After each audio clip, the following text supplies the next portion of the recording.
Okay, while you guys keep eating, we are going to go ahead and get started.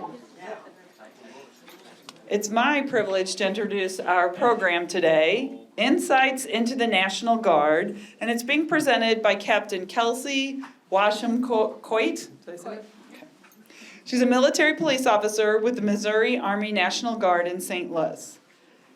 Captain Washam Coit has more than 11 years' experience as an MP in the National Guard with 1 overseas deployment, 2 state of emergency duty activations, and 1 overseas training exercise. The National Guard is unique as it supports both the President of the United States and the governor of their state. Additionally, MPs are capable of conducting a wide range of law and order related missions, as well as assisting local authorities. On the heels of several recent major weather disasters, Captain Washam Coit will provide an overview of how the MPs support civil authorities and discuss how the National Guard is used in the federal mission. And now, please help me welcome Captain Coit.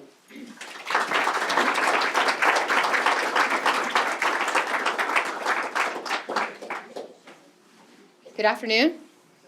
We're very close to morning, so I probably almost said morning. All right. Well, this is awesome. Thanks for having me today. As you said, I am a military police officer in my 11th year of my career. So I got started a little bit later, but I entered as an officer.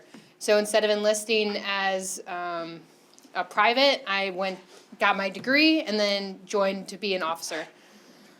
All right, so let me just make sure. All right, there we go. And we always joke because in the military we maintain all of our equipment, so we do a check before we do it. So I would have failed today. I didn't come up and make sure it worked before I took the stand. So thankfully it worked. All right. So as the bio said, the National Guard is very unique. We do support the president. We also support the governor, and a lot of our missions are stateside. So you'll see us in the news. We'll be performing different duties here, but that doesn't stop us from being deployed in of the 3 branches of the Army. So today I'm going to focus on the Army National Guard. There is a branch for the National Guard with the Air Force, the Air National Guard, but I'm just specifically going to talk about the Army National Guard. As I mentioned, so with the Army, you have the active duty soldiers who that's their everyday job, and they'll be deployed to different areas of the country, even overseas, Germany, and our different, South Korea. We have Army bases all over the world. Then you have the Army National Guard, which is one of the biggest ones, and then we have the Army Reserves, who support the active component. So the difference there is that reserves are federal, again, and National Guard is stateside. So we get our money from the state, and if the president wants to use us, they need to use federal dollars for that, and that's a little bit different where it comes from. But so currently we answer to both President Biden and Governor Parsons. Here in a couple months, that'll change. We'll have President Trump and Governor Kehoe as our leaders. But one of the coolest things about Missouri is that we are represented in all 114 countries or counties across Missouri. So there isn't one area of Missouri that we can't respond to quickly. The other thing about the National Guard is we are considered part-time soldiers. You'll hear that as well. So we typically only train 1 time per month, and then 2 to 3 weeks, usually over the summer, 1 time a year, we have an annual training. I will tell you that we work way more than just 1 week in a month, but the beauty of that is that we also have civilian jobs. So this is not my full-time job ordinarily. Right now I'm on orders just for a couple months to be full-time. But on the civilian side is what we call it. We are a civilian job and then our military job. So on the civilian side, I work in IT. So I have a whole completely different career, which is awesome for me. I'm a military police officer on the side. I wanted to get into law enforcement, but I didn't want to do that full time. And so now I get to have 2 completely different jobs. And I will say we have a lot of police officers, correctional officers within our ranks. But there are a few of us that are completely different on both jobs. So this I know is kind of hard to see, but just wanted to give you that representation. So this is the Missouri. Every one of those circles on the map represents either one of our armories where a unit is located, It represents a maintenance center, so we have to get our vehicles sourced somewhere, and so we have maintenance centers all across the state where we take our vehicles. It may also represent the Air National Guard assets, so there's a couple different bases there for our Air National Guard. And then also some training sites and installations, so things like Fort Leonard Wood is gonna be on there, Fort Leavenworth, which is on the closer to the Kansas side. But again, just kind of all over. I'm specifically from the 35th Military Police Brigade, which is out of Jefferson Barracks, just in St. Louis. So within our brigade alone, we have, if you think about it, so we have companies, battalions, and brigades. Brigade is like upper management, and then you have the companies, which are your line workers. They're on the ground, they're actually doing the work that the brigade is saying, and then the battalions manage the in-between. So with the 35th Military Police Brigade, we have 2 military police battalions. One is out of Columbia, Missouri, and the other one is down in Poplar Bluff. I forget which, I mean, sometimes I have to look because it's down in the Boot Hill, and sometimes I forget which one it is, but it just seems like it takes so long to get down there. But in addition to our military police, we also have a transportation battalion within us. So we recently acquired them, they came under us, but transportation is huge, right? They've got the bigger trucks, they can haul more stuff. So for our missions where we're trying to bring in food and water to civilians, maybe they're displaced because of flooding and different things, then we're bringing in that food and water. We need bigger trucks than just what the military police has, and I'll get into trucks in a little bit. So again, these are just our assets within our brigade. So again, strategically placed throughout the state so that we can respond more hastily. As mentioned, so we do have a dual mission. We have to be prepared for both. So our state mission is to provide trained and disciplined forces for domestic emergencies or as otherwise required by state law under the authority of the governor. So that last line just means we'll use you however we want. And then on top of that, the federal mission is to maintain properly trained and equipped units for prompt mobilization for war, national emergency, or otherwise directed by the president.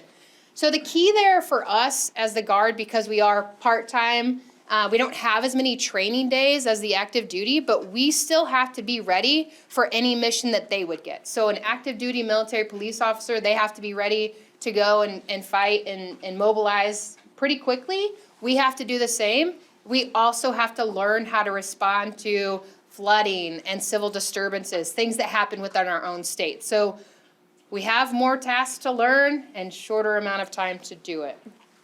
But we do. It's fun. We just need more money. All the time. All the time. All right. So our state mission, this has evolved quite a bit over the years because we're seeing more and more different things that we can be utilized for. So flooding, tornadoes. So in the past, they've gone down to, I work with a lot of people that were down in Katrina, but we have more recent floods now. I was just driving down here and past the Merrimack River, and it's flooding right now. So I'm thinking, as I'm driving, I'm like, am I going too far away? Do I need to be closer to home and help out if we get called out? But nothing yet. So, but that includes civil disturbances. We've got winter storms, right? It's Missouri, so could happen in now or in February, right? We've got icy roads, hurricane responses. So we did have one of our transportation units tasked, ready to go for Hurricane Milton support recently to go down to Florida. They didn't end up going. It didn't hit as hard as they had thought, but they have to be ready for it. And then even pandemics, so big support on the COVID-19 pandemic. So we have to be prepared for all of those, right, for the statewide missions. If we take a look, so just at our brigade alone, we've responded, just over the last 10 years, and I'll go a little bit more into it, but pictures are more fun to look at, right? It's probably easier to see in the back too. So just looking at the last 10 years, civil disturbance was big, probably 2014, that's perfect, 2017.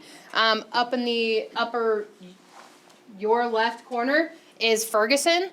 So in St. Louis responded to the Michael Brown case, and also in 2017 in anticipation of the Jason Stockley verdict being issued, we were out as well. protecting critical infrastructure that was there. We were on site as security.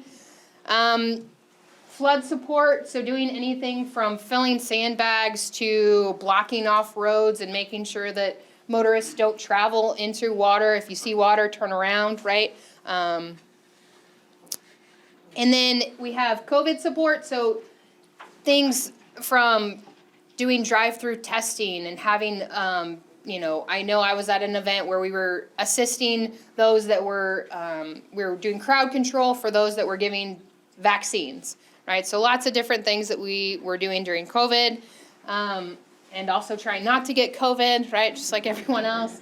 And then in the bottom corner there is stranded motorists. So we do this one a lot too because we have the vehicles that can. So that's one of our wreckers being hooked up to a semi. It got stranded on the side of the road, slid out into the snow, and so one of our wreckers that we have that can pull Humvees and different trucks was actually able to get that semi off of the edge of the road and back on. So that's just some examples of what our brigade has been called out to do on some of our state missions. But federal-wise, so this is what some of our federal missions have been, and I'll talk through it with some pictures again. It's easier and more fun to look at pictures, I think. But so top left and then in the center, these were pictures taken from one of our units that was in Kuwait and in Afghanistan. They were conducting some range qualifications. So even though they're deployed, they still have days where they need to qualify and shoot weapons and train. That doesn't stop even though you're mobilized. So in those particular countries, doing a variety of different things. Customs, they were assisting with those coming in and out of the country. So, looking through bags, searching through, making sure we have the proper documentation. Law and order missions, so training local nationals on policing operations. And then security details. So they might have some of their higher ranking government officials that need security detail, and so we may be providing that as well. Upper right corner is not one of our assets, but an engineering soldier who is providing route clearance. So there is an IED, right? They're trying to clear it. Variety of different missions in other countries. Bottom right here is Guantanamo Bay. So we've had several, we're military police. It's a detention center. We're able to provide, that's one of our missions. We'll get into that a little bit more, but that is still an operating detention center, right? And that is, I've actually been there. That is my one deployment that I've been on. So I was in Cuba for a long time. We were there for a year. We were supposed to be leaving towards the end of COVID when COVID started, and so we got extended just because of different wait times. But yeah, so Guantanamo Bay was quite a bit, and I don't see, until they close that facility, I've been talking about it for several years now, but if they ever do, if they don't, we'll still continue to do our mission down there. And then in the far corner on the bottom is the southwest border. So we do have a unit there coming back right now. And again, that unit, that mission's not gonna stop until they close it down, but providing assets and transportation units down there for the southwest border. So as you can see, lots of different things, and we're expected to prepare and train for these with given, about 40 training days per year with 2 weeks every summer. So. Easy peasy, right? All right, so what does a military police officer do? Probably be shorter if I told you what we don't do. We don't do engineering, we don't blow stuff up. That might be it. All right, so an MP, right, if you're active duty, a lot of people don't like, if anyone is active duty here and you heard me as an MP, you're like, oh, stay away from them, right? They're the ones that get you in trouble. Well, you did the trouble, but we're just there to enforce it. But, so a lot of times we're considered like a jack of all trades. We have a lot of different sets of missions we can do. But the biggest thing is when we think about war and different operations, we can be utilized during the offense, during the defense. We can be utilized for stability and civil support. So at any point during a war situation, we can go in and there's something that we can provide. we have 3 military police disciplines that we abide by. So those 3 are policing operations, detention operations, which those are very concrete. You can probably already understand what those are before I get into them. And then the last one is security and mobility support. So that's where we get into the look at all the other stuff we can do. Okay, so when we think about police, basic stuff like law enforcement, on a base or an installation, we can do holding a radar gun or checking you in at the gate. Things like speeding, right? But also we can do host nation police force training. So this was big. So once we, one of the reasons why our presence was in Afghanistan and Iraq for so long is that their local security was not set up or didn't know enough about how to contain it, right? We've got there, we kind of made sure that things were supposed to be smooth, but then we needed to train the local police to be able to say, hey, we need to maintain this piece that we've got. And so we do a lot of that kind of training. Custom support, criminal investigations, we've got border control, police engagement, and support to civil law enforcement. We do that a lot. We build a lot of relationships with local authorities and different programs. So the second one there, detention operations. As I said, so detainee operations of enemy combatants. So this would be in a war situation, we're setting up detention facilities, but also Guantanamo Bay would be considered an enemy combatant, right? Those are not friendlies, so to speak, right? Hostiles. But then we also do confinement of U.S. military prisoners. So Fort Leavenworth in Kansas is actually where if somebody in a uniform gets in trouble, that's where they're going. They're going to Leavenworth, right? Those are our 2 big prisons, and so as an MP, those are kind of the 2 main places that you want to see because you don't get to see it every day. As we go on, so security and mobility support. So what does that one mean? We can do, I mentioned traffic regulation. We do a lot of convoy security. So convoy meaning we have to get trucks out. So in a war, those at the front lines, they need food and they need fuel. And they will tell you if they don't have either of those, food, water, and fuel. And so we have to get trucks up to the front lines, but those have to be secured somehow, right? We have to make sure that they're not going to get overtaken by enemy combatants, right? So we're going to provide security as military police to get that up there. We need to clear the route, make sure that no one else is on that route, make sure it's secure. Area security, so if you have an installation in a war zone, you've got, we need security in and around that local area. And then we have military working dogs and anti-terrorism measures. So there, again, there's a lot of things that we can and can't do. Just looking at my experiences, so deployment, when I was in Guantanamo, I had several different missions. One of them was really cool. I got to be part of, so they have the court, they call it commissions there, where they actually they have trials for those that are being confined there in the prison. So with that, you have victims that come down, so those that were related to anyone who was part of the 9/11 disaster there that happened in New York. And so we got to assist those victims as they came down and ensured that they were secure from anything that came, and just kind of escorted them around, which is a really cool mission. You got to meet a lot of a variety of people. But also, on the other side of that, I also assisted in escorting, those that were being detained there needed to still see doctors and dentists, right? They still had to receive health care. And so it needed to be something where they were escorted to receive that care safely and humanely, and so I was part of that mission as well. And then I did mention SEDs, so I was activated for the Jason Stockley verdict, so my mission was to send out security details to a lot of fire departments was our mission, so make sure that the fire departments were secure and that they could continue to operate, and but do so in a safe manner. And then also part of the flooding of, 2015, 2016? So it was like December or January, it was freezing outside, but it was not ice and it was flooded. Everywhere was flooded. The Merrimack was high, and there in St. Louis was a disaster. So we were just making sure that no one went into the waters. We were blocking off different checkpoints and eating way too much food. I gotta say, y'all are just great. Like, just community in general, we're just standing out there at a checkpoint, and the number of pizzas and QT food that has been given to us, like, And I had to walk around like, those are my soldiers, and I'm like, can you stop feeding them? We have height weight coming up. They need to pass this. But thank you, right? Like trying to not be ungrateful, but all right. But just looking at some of the other missions, right? So pictures again, big fan. So far left up there is a checkpoint. So again, making sure you are authorized to be in a certain location. The one in she's got a mirror, so you may have seen this sometimes where they're going underneath a vehicle. So anytime you're coming into one of our secure installations, we got to make sure there's nothing underneath or inside of a vehicle hiding. Top right is route clearance and security for convoys. So just trying to make it a little bit more difficult for other vehicles to come storming through.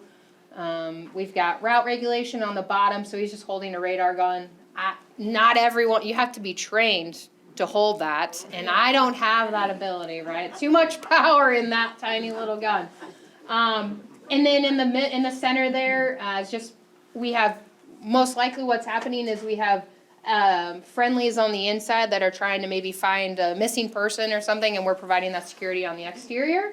And then here would be an example of training for either like customs searches, or if they're coming into a detention facility, right, a Sally Port operation, we're gonna make sure that they don't have any contraband coming in or out.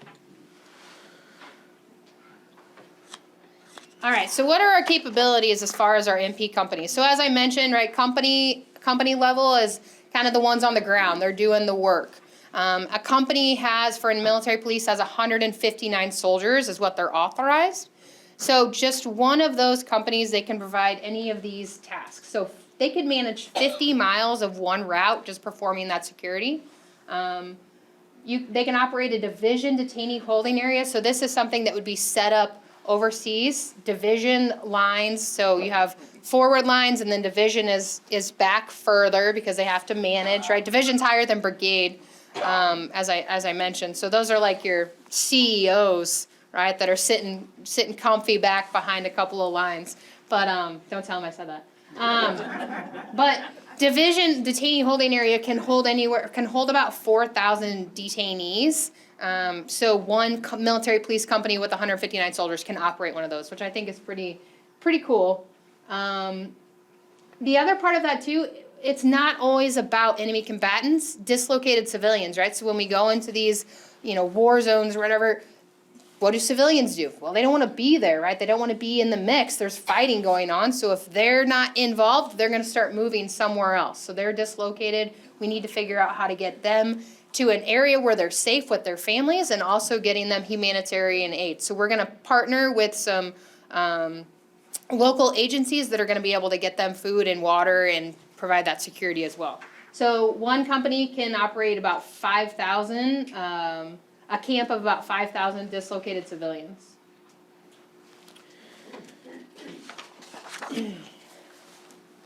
One of our companies has any of these 4 trucks. So primarily we use the Humvee, so that's labeled there as the M1151s. So up armored, it is protected from most bombs, but there are some that are pretty large. It's still going to be affected, but it is up armored.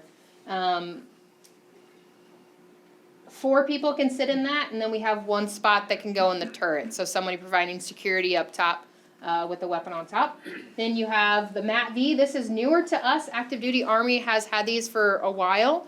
The National Guard is like the 4th kid in the family. They have all the hand-me-downs, and by the time it gets to them, it's been run pretty ragged, but we're still thankful for it. So we don't know any different, right? So the MAT-V is really cool. It drives a lot smoother than the Humvee, and it can go faster. It's just a little top heavy, so I wouldn't go around those turns too quick. And then we have our 5-ton trucks there at the bottom. We have maybe 1 or 2 at a company level, and that's primarily used to haul equipment and gear and get people. We can put troops in the back if we need to. And then the bottom right there is the wrecker. I talked about that earlier. So it has crane operations. It can be used as a crane. It can be used to haul vehicles. A variety of different things that wrecker can be utilized. And we usually only have 1 at a company level as well. So, but just some examples, with water, let's say we're taking water somewhere for flooding or whatnot, one company can transport about 1,700 cases of water.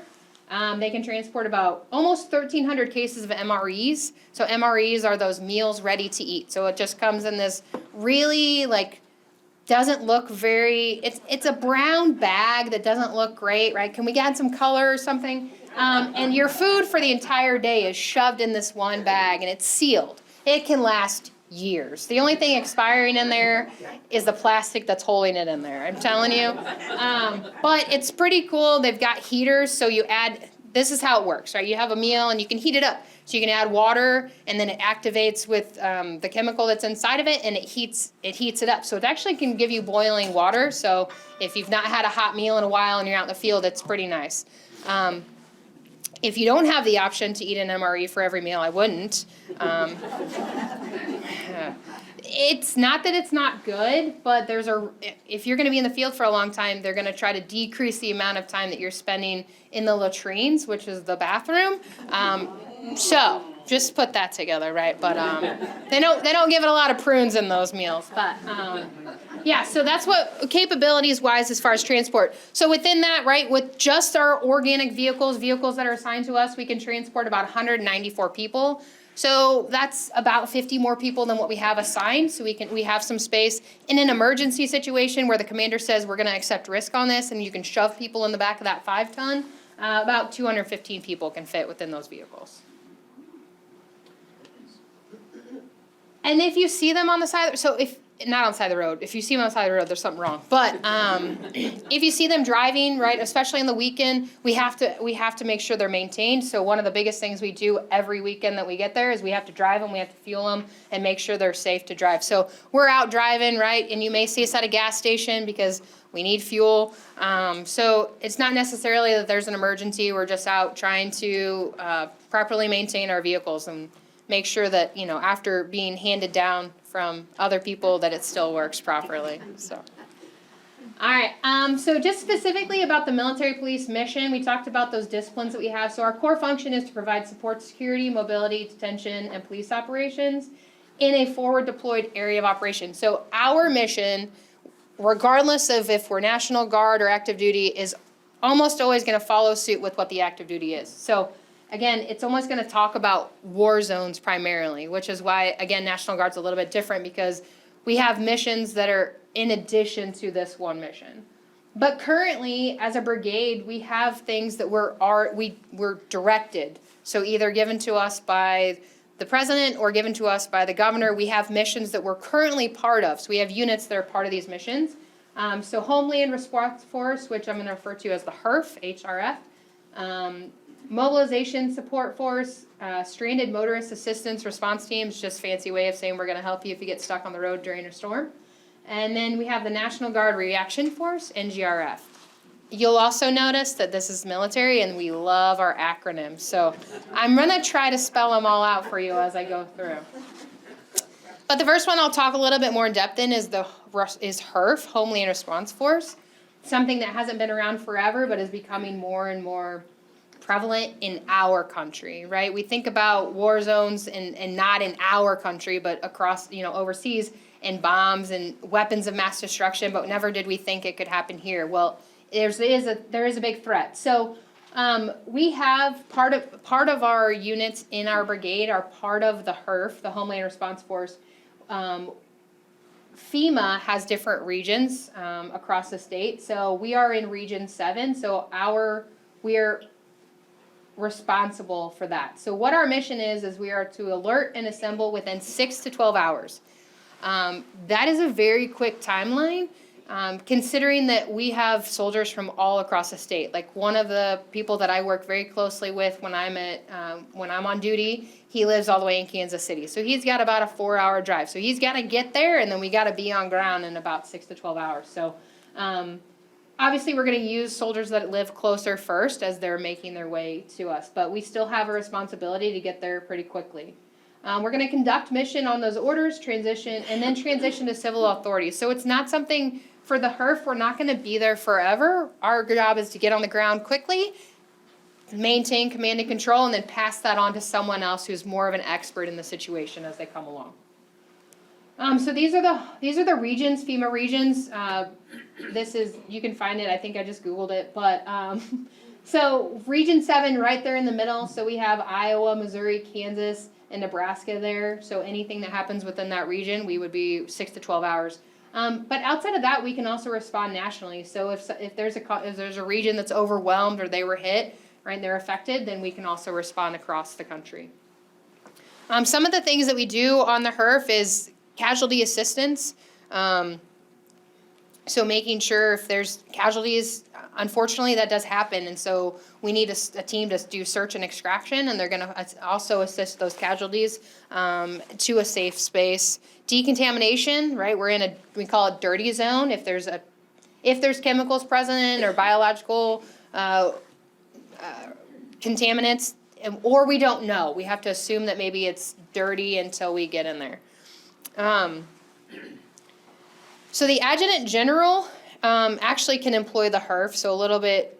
Adjutant General is the National Guard's equivalent to the governor for each state. So each state's going to have an Adjutant General, so he's the top. So currently it's a 2-star general. It's General Compton currently, but he was just reassigned. So we'll soon be getting a new Adjutant General. But they're the ones who have the authority to employ the HERF for a state disaster if the governor has said go ahead. We do have one HERF element in each of these regions. So in one HERF, so I said we're part of it, but we're not the only ones part of it. There's 600 soldiers part of one HERF in each region. So we're just providing maybe 200 or 300 of those soldiers, and then the other states are providing the rest. But again, as I've mentioned, we work closely with other civil authorities. So that includes, weapons of mass destruction, civil support teams. There's teams for everything. It's just a matter of how well known are they, I guess, is in the secrets they want to keep. But so these are some of the training that we've done for the HERF. So the left side is going to be perimeter setting. So again, we think that an area might be contaminated. We're not sure. So we have to figure out how far out we're going to set this perimeter so nobody else comes into that dirty zone, right? We want to try to decrease the number of casualties that we have. So we're setting perimeters, and then we have casualty assistance. So we're going into a zone that may have chemicals or unknown contaminants, so we're suiting up. We've got suits. They're terrible to wear in the summer, and this summer they decided to do training in Salina, Kansas. Not sure if you're familiar with that, but in June or July, it's not great timing. So in any case, you have to be able to perform lots of different duties inside these suits. And then you're going to get these casualties to a safe place so that we can get civil authorities there to assist, right? So that's the HERF, Homeland Response Force. In addition, we also have the National Guard Reaction Force, so this is more federal. So this is,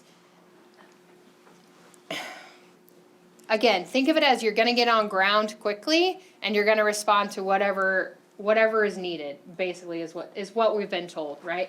So a specially trained force comprised of soldiers and airmen from existing National Guard. So here we build that relationship with our Air Guard supports as well. There's not as many in our state, but still they're there and they're going to support us. We're going to support them. To provide a rapid response capability, focus on incidents requiring law enforcement and security. So this is where that law enforcement security, so kind of 2 parts for our mission. NGRF is more law enforcement, and then the HERF is more of that security and stability. So one of the big things here is that, again, you have to have 20% of your force respond within 8 hours, which is, again, quite a bit of people, but we already have people set up where, we know you live closest to this area. And then the rest of the force on ground within 24 to 36 hours. So again, a temporary task force, perform the mission, and then kind of hand it off to local authorities when it's safe to do so.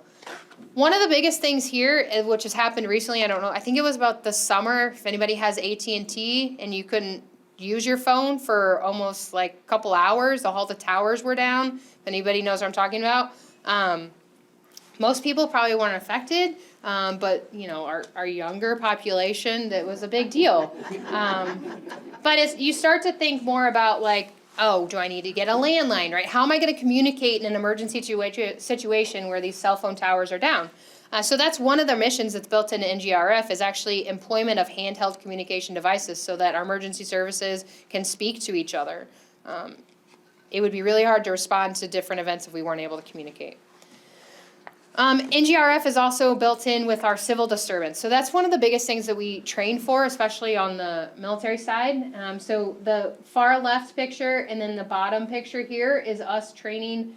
It's called Field Force Operations, and we partnered with the Highway Patrol. So this is how the State Highway Patrol would respond to incidents of civil disturbance, unruly protest, rioting. But they trained us on how to do it. That way, if we fall in somewhere, so not fall in like a hole, but if we fall in under someone else's command, we're gonna link up with that local police or highway patrol, whoever's got the authority there, because we don't, right? I can't just pull up, have my weapons ready and go. We're gonna assist the local authorities. So highway patrol may be one of them, so again, building that relationship. We wanna know what they're doing. If we show up and they're doing, they've learned this dance that we didn't learn, it's gonna be pretty obvious that we're not on the same page. So we have to know how they're gonna respond, and we have to know their lingo a little bit, how they communicate. So, and then the top right, I think this was about July or August timeframe when they had a big operation down at Busch Stadium and it was all over the news. They're like, it's just an exercise, right? Exercise, exercise, exercise. So what they was doing, it was actually a team called the Dense Urban Terrain Emergency Team, so the exercise. We weren't directly involved, but what they were doing is they were simulating an earthquake on the New Madrid Fault, which goes right through here, and trying to see how we can respond to that situation, right? We've got casualties, we've got large operations, we've got the bridge there, so if bridges go down, how do we get across the river and maintain that transportation? So we had units there from probably 6 different states that were part of this large operation. And we weren't directly involved, but if that were to happen, we would be the first on ground while those other states are getting there. So that way we can try to command and control that situation and mitigate any further risks from occurring. Outside of that, we have other things that come up. Anything and everything. And these are the ones that get a little bit easier to have volunteers for. The other ones are more like voluntold to do so. But these are the ones that make it a little bit more fun and enticing. So, right, first and foremost, right, Kansas City Chiefs. So we have units in Kansas City. During big events like World Series parades, Super Bowl parades, they need security. And there's way too many people for the amount of law enforcement that's on ground. Also, we have big trucks that can carry a lot of people. So we might be in the parade driving a vehicle. We might be performing security along the route. So we had some soldiers that were able to be there and help out, and they get rewarded they got to be on the truck too. So, and they get to meet people. Other things that are cool, so on the bottom picture below that, that's a soldier who went to Panama. So every state in the National Guard, we have what's called state partnerships. So every state is partnered with another country somewhere in the world. And Missouri's partner is Panama. So we had some soldiers that, every year they try to do some kind of trip, and they went to Panama. It was like a group of subject matter experts, so they say, right? But they got to go and they got to work with local police there and assist, right? It's not just us teaching them, right? They're teaching us what they know as well in different countries, different cultures, and just kind of learning back and forth and sharing information. The top there is when we had some soldiers that went to D.C. It was right after the inauguration, so it was anticipating maybe some civil disturbance, so they got flown out there. That was actually one of our Air Guard planes that was able to fly them out there. So they went and hung out in D.C. for a little bit. They weren't the ones sleeping on the floor, if you saw that picture. And then also here on the bottom, I was actually part of this overseas training, so we got to go to Poland. So every year I said we do about 2 to 3 weeks of annual training. This one was actually in Poland, so I got to go to that. It's a really cool operation we did. So they call it training. Some people call it a show of force, whatever you may call it. what was occurring was there was an active duty unit that was bringing through about 50 strikers. So strikers are a big tank. You think like Abram tank or whatever. It's a big tank, massive, right? And you've got 50 of them that are coming through. You're going to draw a crowd. You're going to draw attention. And also those are pretty heavy. So going across just regular roads and bridges is probably going to do some damage if it's just a training operation. So we don't want to hurt the local population and local transportation. So they were bringing these strikers through for a training exercise, and so military police were going to go secure other routes, make sure that there aren't, a small truck that's going to get run over by these tanks. And also then the engineers were there, and the engineers can set up what's called a floating bridge so that these tanks can drive across the river. And so that was the exercise. While we were waiting, right, because they're not there the whole time, we're setting the security. We got to do training with the local Polish military, which was really cool. Again, sharing information, training them on police operations. So something else that was different about the Polish military is, as most European countries, is they have a requirement to serve for at least 2 years. The Polish military does specifically. And so these are young kids that are coming straight out of school. And so we have the ability that this is our full-time job, right? This is what we've signed up for, and so we have more training that we can provide. But also they have better MREs, so that was a good exchange as well. But it's a good time, something that not every soldier gets to do, but we've done it in Germany as well. So it gives us an ability to kind of see other cultures. So outside of that, we've responded to marathons. We've got inauguration stuff coming up. Yeah, we're on tap as a potential. We're always kind of on a warning, be ready for different things. So, but outside of that, that's all I have on my presentation. I think we have some time for Q&A. But yeah, thank you.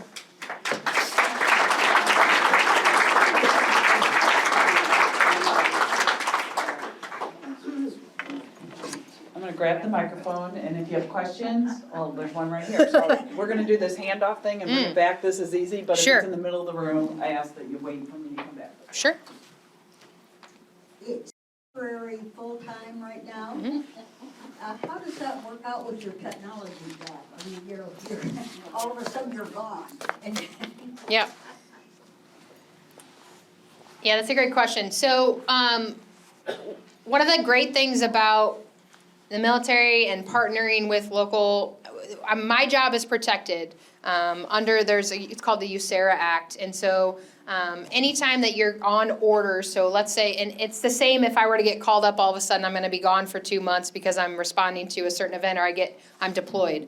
There's laws in place and protections where they have to hold my position, my job for at least 5 years.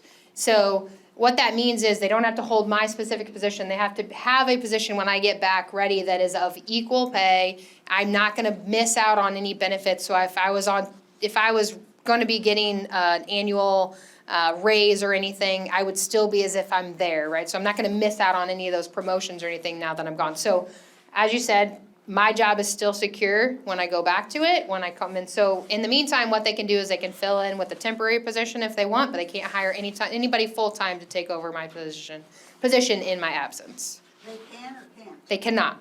So in other words, you might then get your actual job back, the one you were doing. Yeah, so the question was, I might actually get my actual job back. And so I know for a fact, I talked to my team, and my position is still open. So I will get my actual job back. But some people don't, but it could be, as long as there's a job that is of equivalence, then you can. Yep. Other questions? Here we go. Is there different terms that you can sign up for, like how many years? Mm-hmm. Yeah, so for me as an officer, when I joined, I had one initial contract. So I got to decide, and it's all based on if there's money for a bonus, right? If there's money available. So when I joined, I either got like an amount as a bonus, or I could get my student loan repayment program. So for the student loan repayment, I had to sign on for at least 6 years. And that was my minimum requirement. After that, that's all I had. I was binded, I guess, by 6 years. So they would pay my student loans after that 6 years. After that, I'm an officer, so it's a little bit different than enlisted. So on the officer side, I have a resignation date where they basically say, hey, get out of here. As long as I'm fulfilling my duties and I'm getting good evaluations and I'm, not terrible. I don't know how else, but we get evaluated every year. We have evaluations by our supervisors, so to speak, right, our leaders. And so I can just resign my commission whenever I need to, right? So, but on the enlisted side, they operate on contracts. So when they get in, you always hear, I'm coming up on my ETS, which is their date that they have to separate. And so once you get closer to that date, then all of a sudden we start hearing about there's money available, and then they get a bonus if they sign on. So usually, when your initial contract is usually like a 3, 6, or an 8-year term, and then after that you can sign up for a year, 2 years, 6 years, whatever the case may be. So if you don't re-sign, then you're basically getting out, you're retiring. Does that answer? Okay. We have time for one more if anyone else would like to ask Ooh. another question. What's it gonna be? Okay, let's give her one more round of thanks. Thank you.